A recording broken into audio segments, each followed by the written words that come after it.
Mexico అంటే drugs ముఠాలకు అడ్డా. ఈ ముఠాలు పెద్దెత్తున డ్రగ్స్ తయారు చేసి అమెరికాకు ఎగుమతి చేస్తున్నాయి. చైనా నుంచి ఫెంటనైల్ ఎగుమతులను దాదాపు అమెరికా అడ్డుకట్ట వేసింది. కానీ క్రిమినల్ గ్యాంగులు కూడా స్మార్ట్ గా మారిపోయారు. ఫెంటనైల్ ను నేరుగా దిగుమతి చేయకుండా దాని తయారీకి అవసరమైన రసాయనాలను దిగుమతి చేసుకున్నారు. ఇదంతా ఓకే. రసాయనాలతో ఫెంటనైల్ ను మెక్సికో ముఠాలు ఎలా తయారు చేస్తున్నారు? ముఠాలకు కెమికల్ పరిజ్ఞానం ఎక్కడి నుంచి? ఎందుకు డ్రగ్స్ ముఠాలు మెక్సికన్ యూనివర్సిటీలు అలాగే క్యాంపస్లలో జల్లెడ పడుతున్నాయి? What's the story? Mexico drugs ముఠాల సీక్రెట్ బయటపడిందా? డ్రగ్స్ తయారీలో విద్యార్థుల పాత్ర ఉందా? మెక్సిన్ డ్రగ్స్ ను అరికట్టడం అసాధ్యమా? మెక్సికో అంటేనే టక్కున గుర్తొచ్చేది డ్రగ్స్ ముఠాలే. కొన్నేళ్లుగా మెక్సికోలో డ్రగ్స్ ముఠాలు రాజ్యమేలుతున్నాయి. ప్రధానంగా డ్రగ్స్ తయారీ, సరఫరా, స్మగ్లింగ్తో పాటు అక్రమ వ్యాపారాలు, హింసాత్మక కార్యకలాపాలకు ఈ ముఠాలు పాల్పడుతున్నాయి. ప్రధానంగా డ్రగ్స్ తయారీకి అవసరమైన రసాయనాలను చైనా నుంచి మెక్సికో ముఠాలు దిగుమతి చేసుకుంటున్నాయి. మెక్సికోలోని రహస్య ప్రాంతాల్లో ఆ రసాయనాలను డ్రగ్స్గా మారుస్తున్నారు. అయితే డ్రగ్స్ ఆ ముఠాలను ఎలా తయారు చేస్తాయి అంటే తాజాగా సంచలన విషయం బయటకు వచ్చింది. యూనివర్సిటీ విద్యార్థులను డ్రగ్స్ ముఠాలు నియమించుకుంటున్నాయి. ప్రధానంగా కెమిస్ట్రీ తెలిసిన విద్యార్థులను డ్రగ్స్ ముఠాలు ఆకర్షిస్తున్నాయి. భారీ స్కాలర్షిప్లో జీతాలను విద్యార్థులకు ఆశ చూపిస్తున్నారు. దీంతో విద్యార్థులు ఇప్పుడు క్రిమినల్ గ్యాంగ్స్ ల్యాబ్ల్లో పనిచేస్తూ డ్రగ్స్ ను తయారు చేస్తున్నారు. ప్రధానంగా ఫెంటనైల్ ను ఎక్కువగా ఉత్పత్తి చేస్తున్నట్టు నివేదికలు వెల్లడిస్తున్నాయి. మత్తు పదార్థాల సంక్షోభంలో ప్రమాదకరమైన మార్పును మెక్సికో క్రిమినల్ గ్యాంగులు సృష్టిస్తున్నాయి. దీంతో అమెరికాలోకి ఫెంటనైల్ ప్రవాహం పెరగనుందని నిపుణులు ఆందోళన వ్యక్తం చేస్తున్నారు. మెక్సికోలోని యూనివర్సిటీలో క్యాంపస్లపై మెక్సికన్ డ్రగ్స్ ముఠాలు కన్నేశాయి.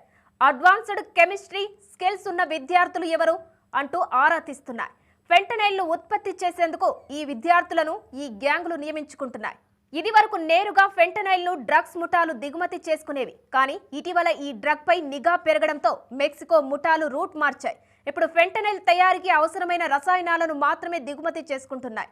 ఈ రసాయనాల దిగుమతిపై మెక్సికోలో ఎలాంటి నిషేధం లేకపోవడం ఈ డ్రగ్స్ ముఠాలకు కలిసి వస్తుంది. అంతర్జాతీయంగా ఫెంటనైల్ తయారీ, ఉత్పత్తిలో సినాలోవా కార్డెల్ ఎంతో ఫేమస్ అయింది. సాధారణంగా ఉద్యోగంలో చేరితే వచ్చే జీతం కంటే ఈ డ్రగ్స్ ముఠాలు డబుల్ జీతాలు ఇచ్చి కెమిస్ట్రీ స్టూడెంట్స్ ను నియమించుకుంటున్నారు. ఈ విషయాన్ని న్యూయార్క్ టైమ్స్ వెల్లడించింది. విద్యార్థులను నియమించుకోవడానికి ముందు రసాయన శాస్త్రంలో నిపుణులైన వారిని ఈ ముఠాలు ఎంచుకుంటున్నాయి. ఒక్కసారి నియామకం పూర్తయిందంటే వారు ల్యాబుల్లో క్లిష్టమైన పాత్రను పోషిస్తారు. శక్తివంతమైన డ్రగ్స్ తయారీకి ముందు విద్యార్థులు పెద్ద ఎత్తున ప్రయోగాలు చేస్తున్నారు.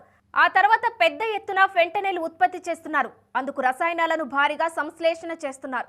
ఏదేమైనా డ్రగ్స్ ఉత్పత్తి చేయడం అత్యంత సంక్లిష్టమైన, ప్రమాదకరమైన ప్రక్రియ. దీనికి మంచి నైపుణ్యం, సరైన పరికరాలు, ఖచ్చితత్వం ఉండాలి. ఒకవేళ ఏ చిన్న పొరపాటు జరిగినా డెడ్లీ ప్రమాదాలు చోటు చేసుకుంటాయి. ఈ ప్రమాదాల్లో భారీ పేలుడుతో పాటు పెద్ద ఎత్తున పొగలు వెలువడతాయి. సో ఈ ప్రమాదాలు తీవ్రమైనవి.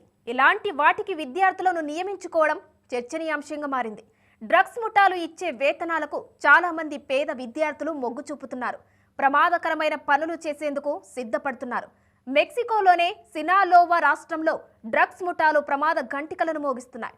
పెద్ద ఎత్తున విద్యార్థులను డ్రగ్స్ ముఠాలు ఆకర్షిస్తున్నట్టు అక్కడి నిపుణులు ఆందోళన వ్యక్తం చేస్తున్నారు. ప్రధానంగా అక్కడి విద్యార్థులు ముందే రసాయనాల నుంచి డ్రగ్స్ ను సంశ్లేషణ చేసే ప్రక్రియ గురించి అడుగుతున్నట్టు సినాలోవా యూనివర్సిటీ ప్రొఫెసర్ ఒకరు చెప్పారు. కొకైన్ తో సహా ఇతర డ్రగ్స్ తయారీ గురించి బహిరంగంగానే అడుగుతున్నట్టు ఆందోళన వ్యక్తం చేశాడు. ఇటీవల కాలంలో అమెరికన్ వర్గాలు చాలా మంది మెక్సికన్ యువ కెమిస్టులను అరెస్టు చేశారు. తాము మత్తు పదార్థాలతో పాటు ఫెంటనైల్ ను తయారు చేస్తున్నట్టు కెమిస్టులు చెబుతున్నారు. 2020లో కరోనా సమయంలో కొందరు ప్రొఫెసర్లను కూడా డ్రగ్స్ తయారీకి క్రిమినల్ గ్యాంగులు వినియోగించుకుంటున్నట్టు ఇటీవల మెక్సికో నిఘా వర్గాలు వెల్లడించాయి.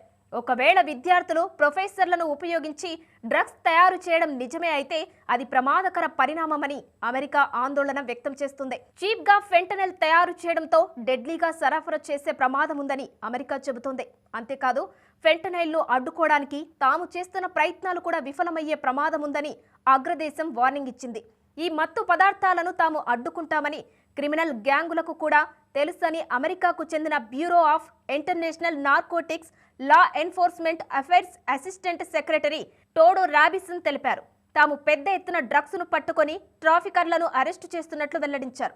అయినా సరే డ్రగ్స్ ముఠాలు మరింత స్మార్ట్ గా మారి అమెరికాకు పెద్ద ఎత్తున ఫెంటనైల్ ను సరఫరా చేస్తున్నట్టు వివరించారు. ఫెంటనైల్ అమెరికాలో సంక్షోభాన్ని సృష్టిస్తోంది. అగ్రదేశం అమెరికాను డ్రగ్స్ కలవరపరుస్తున్నాయి. గత దశాబ్దంలో ఏకంగా 4 లక్షల మంది ఈ డ్రగ్స్ బారిన పడి ప్రాణాలు కోల్పోయారు. ఈ డెడ్లియెస్ట్ డ్రగ్స్ లో అత్యంత శక్తివంతమైన మిశ్రమం ఫెంటనైల్ ఉంటుంది. ఇప్పుడు అమెరికాను ఈ ఫెంటనల్ నిండా ముంచేస్తుంది. డ్రగ్స్ తయారీకి అవసరమైన కెమికల్స్ ను చైనా నుంచి మెక్సికో డ్రగ్స్ ముఠాలు దిగుమతి చేసుకుంటున్నాయి. చాలా వరకు ఈ కెమికల్ షిప్లను సముద్ర మార్గంలో అమెరికా అడ్డుకుంటోంది. ప్రస్తుతం ఎక్కువగా విమానాల్లోనే ఈ డ్రగ్స్ ను మెక్సికో ముఠాలు దిగుమతి చేసుకున్నాయి. ఒకవేళ సముద్రంలో చైనా షిప్లను యథేచ్ఛంగా వదిలేస్తే భారీ ఎత్తున డ్రగ్స్ ను తయారు చేసి వాటితో అమెరికా మార్కెట్లను డ్రగ్స్ ముఠాలు నింపేయగలవు. డ్రగ్స్ ఉత్పత్తి పెరగడంతో నార్త్ అమెరికాలో క్రైమ్ రేట్ కూడా పెరుగుతోంది. వారం రోజుల క్రితం సినలోవా డ్రగ్స్ ముఠాలకు మెక్సికన్ బలగాలకు మధ్య జరిగిన కాల్పులలో 8 మంది స్థానికులు, ఓ పోలీసు మృతి చెందాడు. సినలోవాలోని జగారి అనే ప్రాంతంలో ఈ దాడి జరిగినట్టు పోలీసులు వెల్లడించారు. డ్రగ్స్ ముఠాలపై దాడి చేసే సమయంలో ముందుగా తమ భద్రతకు ప్రాధాన్యత ఇస్తానని పోలీసు అధికారి తెలిపాడు. తామే భద్రంగా లేకపోతే డ్రగ్స్ ముఠాల నుంచి ప్రజలకు రక్షణ కల్పించలేమన్నారు. వాస్తవానికి మెక్సికోలో డ్రగ్స్ ముఠాలను ఆట కట్టించేందుకు అమెరికాలోని బైడెన్ ప్రభుత్వం దౌత్యపరమైన పరిష్కారానికి యత్నించింది.